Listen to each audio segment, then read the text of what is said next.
السلام عليكم ورحمة الله وبركاته. ازيكم عاملين ايه؟ وحشتوني من قناتي. بحييكم ولكم مني مليون تحية، وكل سنة وانتم طيبين. وده فطار اول يوم رمضان، يا رب كده الحاجات والوصفات تعجبكم. ويلا نصلي على النبي، وكل من له نبي يصلي على المصلي وسلم وبارك على سيدنا محمد. زي ما انتم شايفين كده ان حطيت حلة وفيها مية، يعني الطريقة التقليدية للسلق. المتابعين عارفين ان انا بعمل بالطريقة التانية، ان انا بشوح اللحمة الاول وبعدين بحط عليها مية مغلية. لكن المرة دي بقى يعني عشان السرعة حطيت الحلة وحطيت فيها مية غليت، نزلت باللحمة.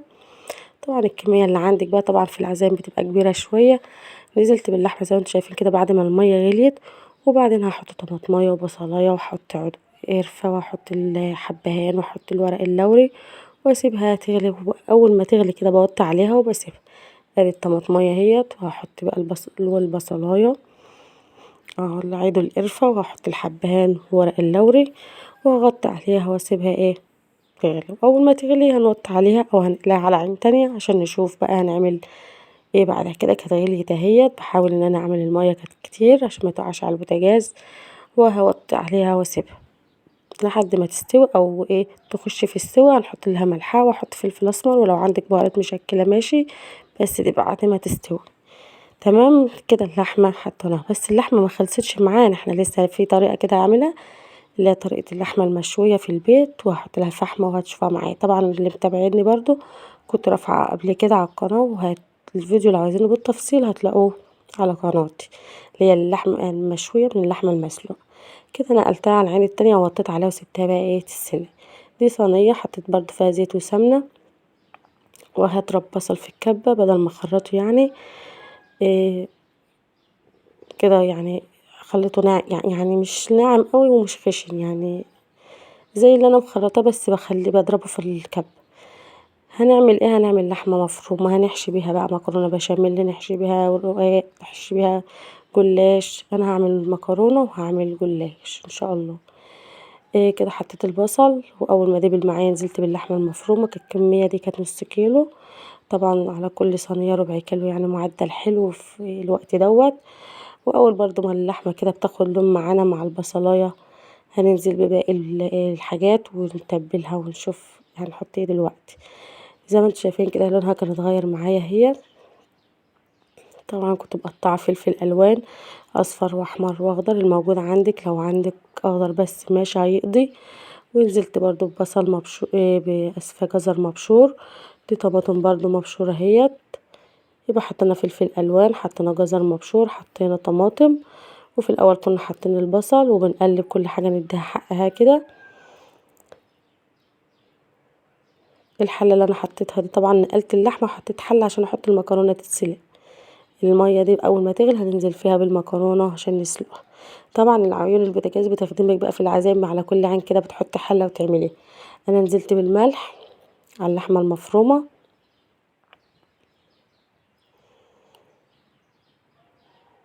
هحط ملح برضو في الميه اللي بتغلي ديت عشان للمكرونه. وحطيت فلفل اسمر للحمه. حطيت بقى معلقه، حطيت كوبايه ميه وغطيتها انها تستوي. كده نزلت بالمكرونه في الميه المغليه بعد ما غليت، وطبعا كنا حاطين فيها ملح. واول ما تخش معايا في السوا بصفيها في مصفى. كده اللحمه كانت بدات تستوي معايا اهيت. وطبعا زي ما قلت لكم انا هعمل لها تتبيله كده واعملها مشويه، خليتها يا دوبك تقطع، يعني لسه هنكمل عليها سوا. هتبل بقى الشوربه بتاعتي، احط الملح واحط فلفل اسمر واقوم طافيه عليه. كده كنت سلقت المكرونه وعملت اللحمه المفرومه. طبعا اللحمه المفرومه بحط لها توم مبشور برضو في الاخر كده، وبديله لفه، يعني هيبقى فريش ويدي ريحه حلوه. بعد ما ما عملنا الميه، انا حاطه الابيض يغلي، والحله دي بقى المطرح اللي ما سلقنا المكرونه.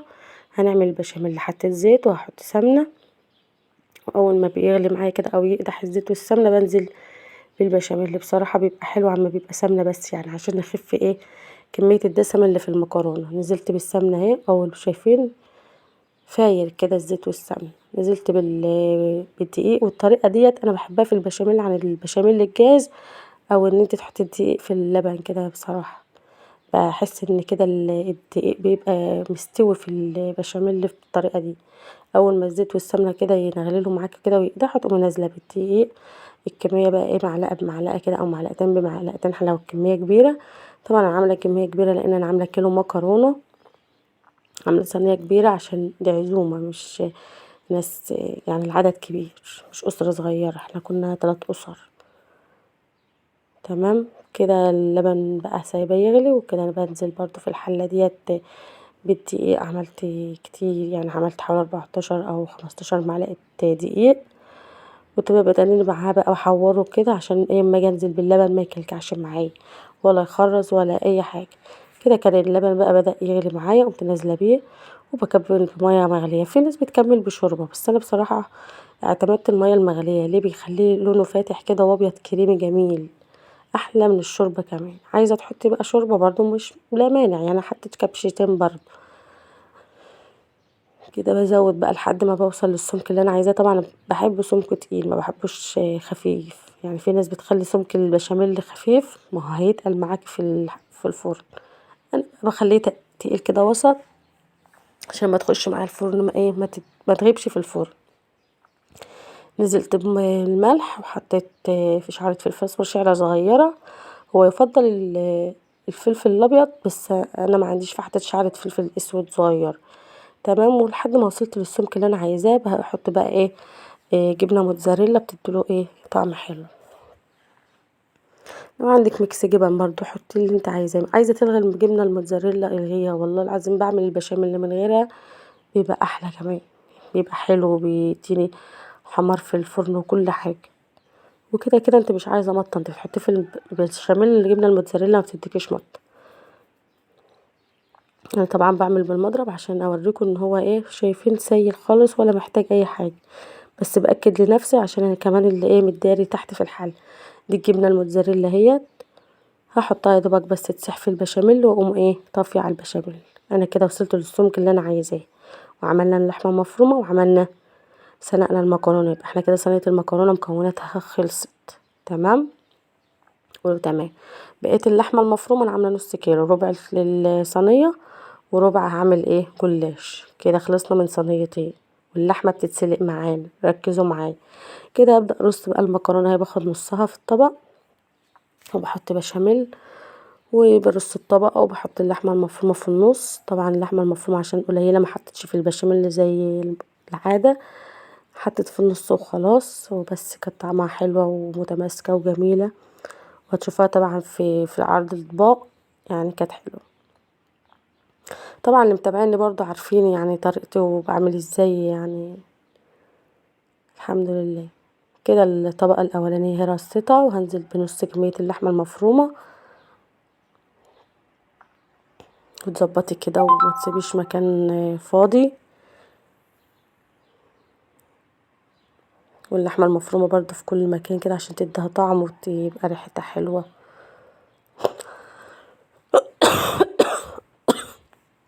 اسفه. كده حطيت بقى في النص اللحمه المفرومه، شايفين شكلها وجمالها بتشكيله البصل والفلفل الالوان والجزر، شكلها حلو.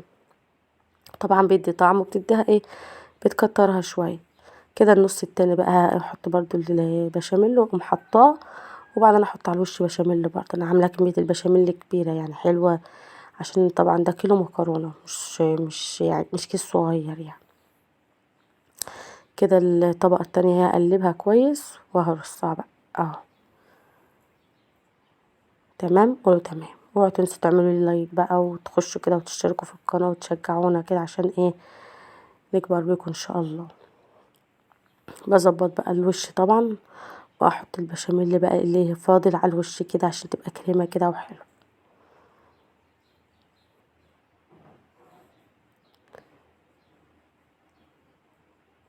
اهو الباقي اهو حطيته على الوش. عندك جبن برضو ممكن تحط على الوش، مش عايزه تحط او مش موجوده خلاص. المكرونه البشاميل مش بالجبن، هي معروفه بالبشاميل واللحمه المفرومه، ما فيهاش اي افتكاسات يعني، عشان نقعد نزود ونكتر على نفسنا ايه في الحاجات بالذات في العزايم. كده خلصت البشاميل او خلصت صينيه المكرونه، متبقي معايا نص اللحمه المفرومه اهي. هنرص برضو ايه صينيه جلاش. تمام. قولوا تمام. طبعا الاكلات دي بتاعت العزايم بقى، ان انت تعملي صواني وتدخلوها الفرن كده يعني، بيبقى طبعا الطبيخ او الخضار قليل. انا عملت نوعين خضار والله، عملت بطاطس وعملت قلقاس. كده جبت الجلاش اهو. ممكن ترصيه برضو وتعمليه طبقتين وتقطعيه الطريقه العاديه، وممكن تعمليه زي ما كنا عاملين في الفرح كده مربعات ومثلثات عادي، بس انا عملته صوابع اسهل. بقيت اخد كل ورقتين كده وادهنهم سمنه، ودهنت الصينيه سمنه برضو، وتلفي كده وتعمليها صوابع لحد ما تخلصي كميه الورقه اللي معاكي. كميه الورقه دي نص كيلو بتهيألي الجلاش. كده كنت خلصت بقى، قطعته وبدهنه سمنه برضو، وبعد كده بعمل لبن على شوربه وبسقيه. بس بعد ما نقطعه او تحطي له لبن وشوربه دي قبل ما يخش الفرن لو عندك وقت. كده قطعته اهو. قلت لك برضو ممكن تعملي بالطريقه العاديه، ان انت تعملي نص الجلاش طبقه واللحمه المفرومه في النص والطبقه التانية فوق، بس بين كل مثلا كام ورقه كده تحطي برضو سمنه. دي اللبن بقى والشوربه وحطيت شعرة ملح وفلفل اسود، مفيش غير كده. بيورق معاكي بقى ويبقى جميل. التتبيله دي بقى انا عاملاها للحمه، بس هاخد منها هشوي فرخ. هي بقى التتبيله دي؟ طماطم، بصل، توم، قرن فلفل، زي ما انتم شايفين كده. انا مكتره عشان هعمل للحمه وهعمل للفرخه ادخلها تتشوي. فهنعمل التتبيله دي وهحط لها ميه وبرده ملح وفلفل اسود، ولو عايزه تحطي شطه او قرن فلفل عادي حسب ما انت عايز. حطيت خل وحطيت ليمون. هضرب كل ده في الخلاط، وهاخد للحمه الميه بس. الفرخه بقى هناخد الميه ونزود عليها حاجه الفراخ المشويه. كده ضربتها اهيت وحطيت ميه في الخلاط مع الحاجه. هصفي بقى واخد ميه الطماطم والبصل والثوم والفلفل والحاجات دي الميه. هاخد حبه وهزود بقى عليهم هعين اللي في العلبه دي للحمه. هزود علبه زبادي، هزود برضو خل وليمون، هحط بصل بودر وثوم بودر، هحط كزبره جافه، هحط بابريكا، هحط فلفل اسود، وهحط ملح برضو. عايزه تحطي شطه ماشي.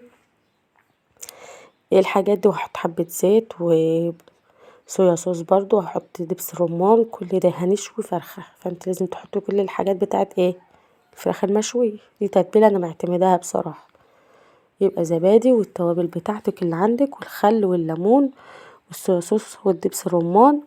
وهجيب الفرخه بقى واقطعها صغيره كده. هعملها فراخ شيش، مش هعملها كامله. انا كنت بعملها كامله معاكم في الشبكه.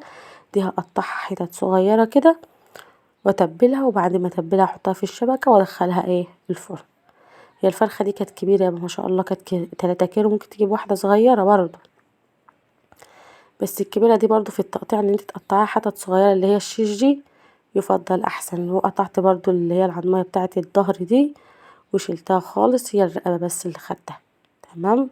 والنصين برضو هقطعهم، كل حته هقطعها كده يعني. حتى الورك قطعته 3 والصدر قطعته حوالي 4 5 حتت. قطعتها حتت صغيره، هي الرقبه بس هي اللي خدتها. كده هبدأ اقطع بقى كل ربع لوحده، واقطعها حتت صغيره عشان تستوي بسرعه. وبرضو الدبوس ده فتحته وتبلته، يعني لازم تفتحي اللحمه كده عشان التتبيله تخش جواها وتستوي بسرعه معاكي في الفرن. متبقاش نص سوا او فيها حاجه. في وسط الصدر بقى عشان هي كبيره قطعتها حوالي 4 حتت اهو. ده الصدر لوحده. شوفي ده بقى نص الفرخ، لسه نص الفرخه التاني ما شاء الله. كده كنت قطعت النص التاني. طبعا بفصل وبرجع لكم عشان الوقت ما يطولش. كده شطفتها اهو، بفتح فيها اهو. والجوانح برضو بفتح فيها، وكل حاجه نزلت عليها بقى بالتتبيله اهيت. وبزودها ملح برضو عشان تحدق معايا كده وتبقى طعمه، عشان هي ما طولتش معايا في التتبيله بصراحه.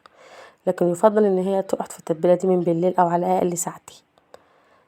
كده انا تبلتها، لقيت الملح يعني قليل. شوفي بفتح حتى الجناحات عشان تستوي بسرعه معايا. دي بتتسمى يعني في المحلات فراخ شيش. وهعمل لها فحم برضو وهنظبطها. هجيب بقى الصينيه واحط الشبكه زي ما بنشوي الفراخ كده وارصها اهي. ونحط في الصينيه كوبايه ميه وادخلها الفرن. انا طبعا في الوقت ده انا دخلت المكرونه اصلا الفرن، انا نقلت الفرن. بس طبعا الفرن هيخش حاجه ورا حاجه. انت عارفين انا بعمل في فرن البوتاجاز، وايده من تحت ومن فوق. كده رصيت الفراخ اهي. شايفين مديها عدد كبير بصراحه.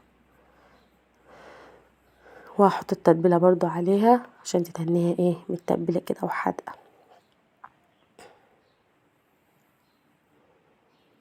وطبعا طريقه الشاي وهي عشان ما بجيبش الفرن، انت بتدخليها في الفرن بطريقه بالعرض، تلاقي الجنب ده مثلا يحمر معاكي بتديريها بتجيبي الجنب التاني، طب خلصت الجنب من فوق بتقلبي على تحت برضو وتديريها وتجيبيها كده وتجيبيها كده. كده انا عاينه برضو بقيت التتبيله للحم. الطماطم اللي انا ضربتها ديت للبطاطس، هنرص صينيه بطاطس، بس انا عملتها على العين بصراحه ما دخلتهاش الفرن ولا حمرتها، قلت في الاخر ما بتبانش. دي طماطم وحطيت عليها بصل وفلفل، وهحط فلفل الوان برضو، وهحط توم، يعني صينيه البطاطس العاديه بتاعتنا من غير لحمه ولا فراخ، بس هسقيها شوربه اللحمه كده. للفلفل الالوان اهوت الموجود عندك، عايزه تحطي برضو قرن فلفل حامي كده يخليها حاميه حسب ما انت عايزه. حطيت الثوم، حطيت ملح والفلفل الاسود، وتظبطي كده وتحطي لها برضو ايه حته سمنه. هرصها بقى، دي سمنه كانت باقيه من الجلاش، هحط حبه تحت واحط بقى البطاطس هرصها، وبعدين احط بقيه ايه الطماطم بالبصل بالثوم. كده صينيه البطاطس، احنا بنرص حاجه حاجه. عملنا البطاطس يبقى عملنا المكرونه، عملنا ايه الفراخ، سلقنا اللحمه، عملنا صينيه بطاطس. دي بقت التتبيله والطماطم بالبصل بالثوم بالفلفل بكل حاجه، وحطيتها على الوش وهسيبها بقى اما يجي دورها وتخش الفرن رخر. طبعا برضو الفرن اي من فوق ومن تحت.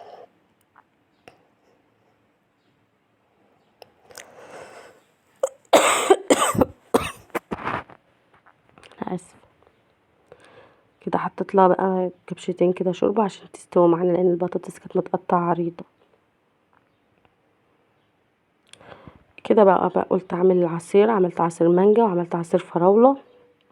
بصراحه عملت عصير فراوله بالموز والمانجا، يعني يعتبر كوكتيل كده. كنت خلصت العصير كده. الشفشة التاني بقى كان عندي فراولة، حطيت موز وحطيت السكر وحطيت له ميه بقى، وهنعمل ايه عصير فراولة بالموز.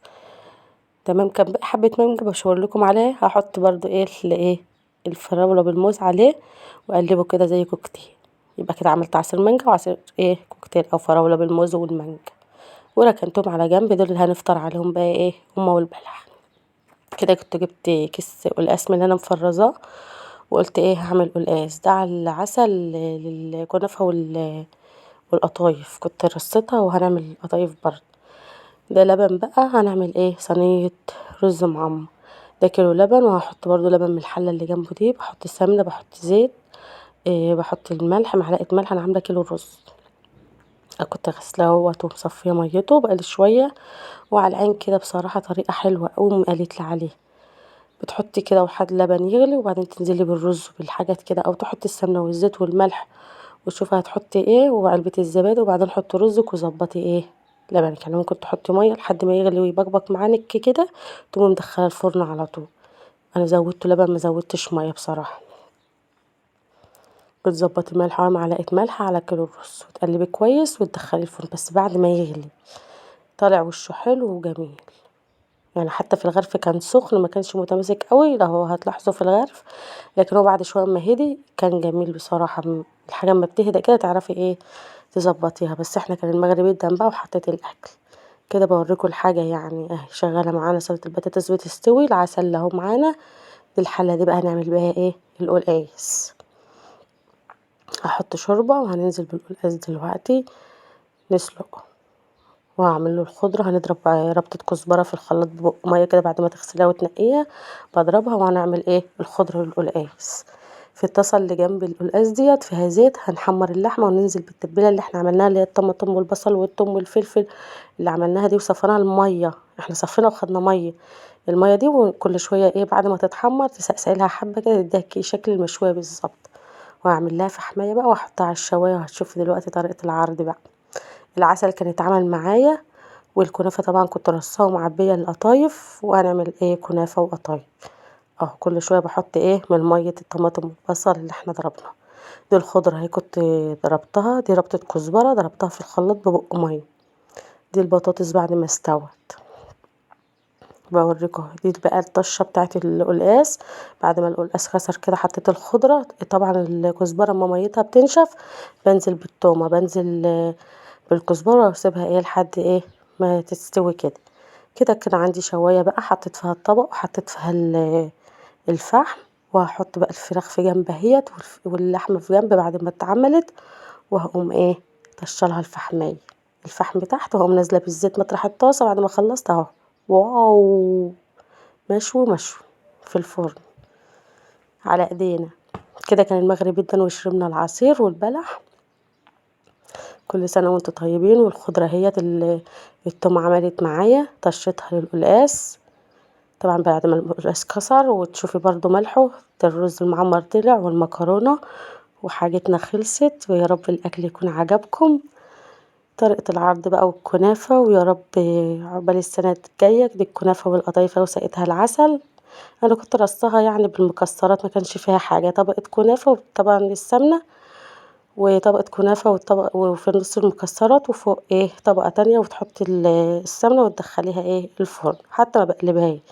القطايف نفس النظام، بتقليها في الزيت وتحطها في العسل. وبكده اقول لكم واستودعكم الله، السلام عليكم ورحمة الله وبركاته.